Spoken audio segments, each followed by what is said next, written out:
নিজেও কোরআন শোনাবেন, নিজে কোরআন পড়বেন। তাহলে একটু শুনুন, কোরআনের মা উম্মুল কোরআন, কোরআনের মূল, কোরআনের ভূমিকা, ফাতিহাতুল কিতাব, উম্মুল কিতাব, কোরআনের সবচেয়ে দামি সূরা সাবহুল মাসানি। যেই সূরা না পড়লে নামাজ হয় না, যেই সূরা না পড়লে তার ইবাদত বরবাদ হয়ে যায়, যেই সূরা পড়লে আল্লাহ সাথে সাথে জবাব দেয়।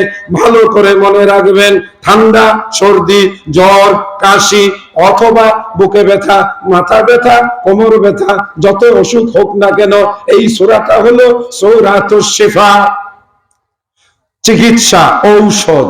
সূরাটার নাম সূরাতুল ফাতিহা। এর আছে 25টা নাম। কয়টা? 25টা। একটা হলো সূরাতুশ শিফা, সূরাতুশ শিফা ঔষধ, আরেকটা হলো সূরাতুল ওয়াফা, আপনার মনের আশা যা চাইবেন আপনার পূরণ হবে। সূরাতুল ওয়াফা, জোরে বলেন আলহামদুলিল্লাহ। সূরাতুল শুকর, আল্লাহ শুকরিয়া আদায় করা। সূরাতুল হামদ, আল্লাহর প্রশংসা করা। এইভাবে এই সূরাটার 25টা নাম। বন্ধুরা আমার, আপনি হানাফি নাকি আপনি শাফি নাকি আপনি হাম্বলি, বাইরে এই দ্বন্দ্ব করে কবরে গেলে লাভ হবে না।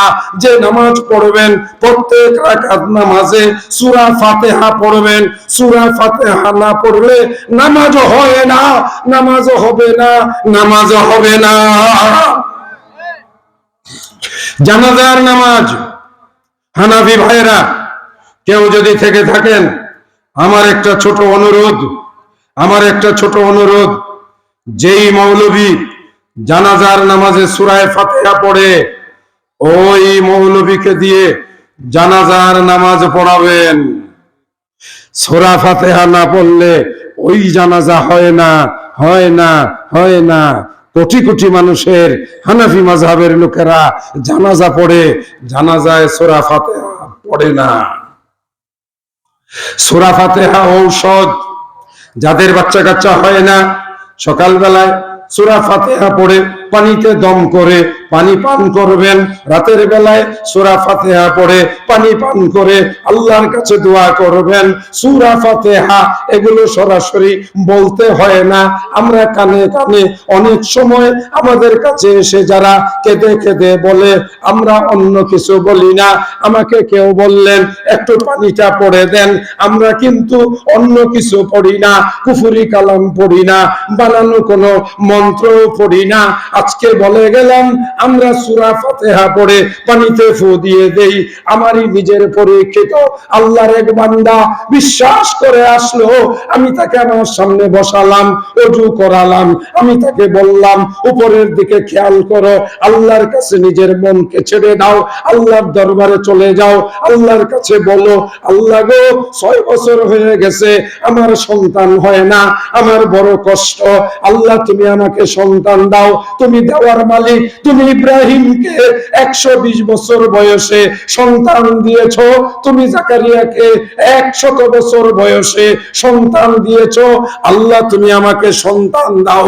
অতঃপর আমি পানির মধ্যে সূরা ফাতিহা পড়ে ফু দিয়ে তাকে দিয়ে এসেছিলাম। আমি তখন সিঙ্গাপুরে, ওই ছেলেটাও সিঙ্গাপুরে থাকে।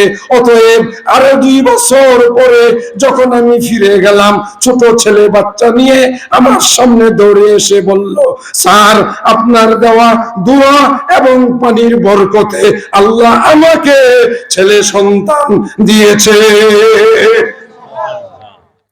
বিশ্বাসে মুক্তি, বিশ্বাসে শক্তি। আমরা মুসলমানরা আসলে আল্লাহরে বিশ্বাস করি? হ্যাঁ, না, আসলে আমরা আসল বিশ্বাস করি না। একটু বিশ্বাস করে পরে বলে না হবে না, ও আল্লাহরে দেখা লাভ নেই, চলো মাজারে চলে যাই। এই যে